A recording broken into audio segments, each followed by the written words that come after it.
E hoje a gente fala da importância da alimentação para os idosos com o médico geriatra Alexandre Brito. Doutor Alexandre, bem-vindo ao Balanço Geral mais uma vez, bom dia. Muito obrigado, bom dia. E a gente está aqui para falar alguma coisa a mais sobre os idosos, principalmente nessa época, né? Alimentação, doutor, em relação aos idosos. A alimentação é algo fundamental para todos nós, né? Mas quando a gente vai falar sobre a alimentação do idoso, o que é o mais importante a gente observar?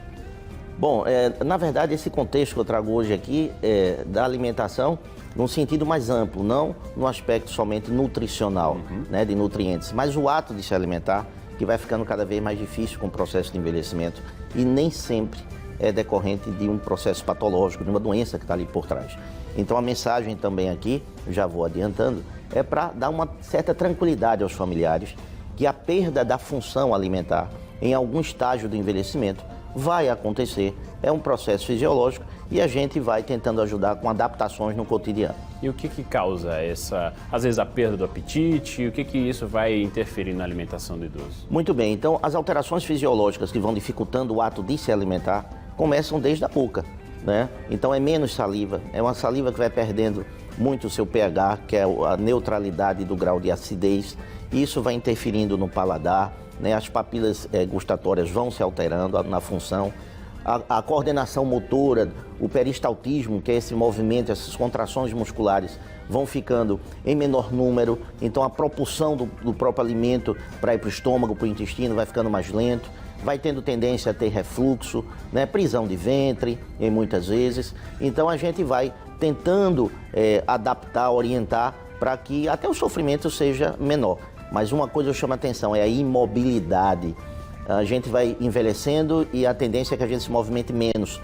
E a pouca movimentação, a pouca atividade física interfere muito no ato motor de se alimentar. Agora, quando isso causa uma preocupação, que é preciso ter uma atenção a mais, doutor? Muito bem, quando essas mudanças são muito rápidas, principalmente no apetite.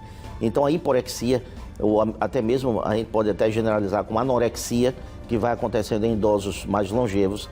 E se acontece de uma maneira mais rápida, a gente começa assim, a dar uma atenção maior para possíveis patologias como o próprio CA, né? Então CA de estômago, por exemplo, um câncer de estômago, por exemplo, muitas vezes é traiçoeiro na sua manifestação. Então aquela perda de apetite progressiva, mais rápida, com perda de peso, não necessariamente com dor, tá? A gente tem que investigar, por exemplo, as neoplasias do aparelho digestivo. Isso só para dar um exemplo. É importante a gente trazer isso, porque às vezes há uma preocupação dentro de casa, como uma perda do apetite é normal, e com o envelhecimento, tudo, é preciso saber como agir, né, doutor? Não só nesses casos mais graves em que aparenta a doença, mas também no dia a dia, né? Porque isso é algo natural para a idade. Exatamente. Então, cada um no seu processo de envelhecimento, porque o processo de envelhecimento é muito heterogêneo, né? De paciente para paciente. Vai depender do que ele trouxe de bagagem em relação à sua saúde física e mental ao longo da vida. Mas aí a gente vai, nessa individualidade do envelhecer, a gente vai observando ali se tem realmente necessidade de aprofundar o diagnóstico, tá? Ou ficar mais na seara das orientações.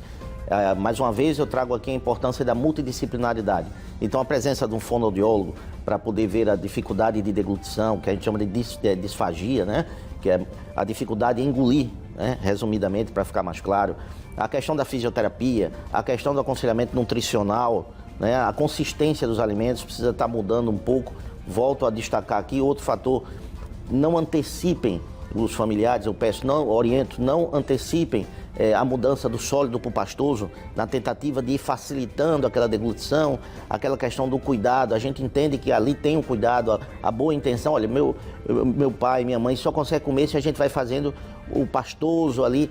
Busquem orientação, porque essa mudança para o pastoso, se a gente puder adiar ela, quanto mais a gente adiar ela, melhor, porque ali vai acelerando, infelizmente, o processo de deterioração das contrações musculares, vai ficando pior. É um detalhe importante. Se muda para o pastoso rapidamente, sem tentar postergar isso, né? Isso vai trazer uma aceleração do processo degenerativo motor. Vai ficando mais difícil depois recuperar. Aí um detalhe importante para a gente ficar ciente também que o doutor traz em relação a essa alimentação. Doutor, muito obrigado pela participação mais uma vez aqui. Uma ótima semana. Eu que agradeço. Um abraço a todos.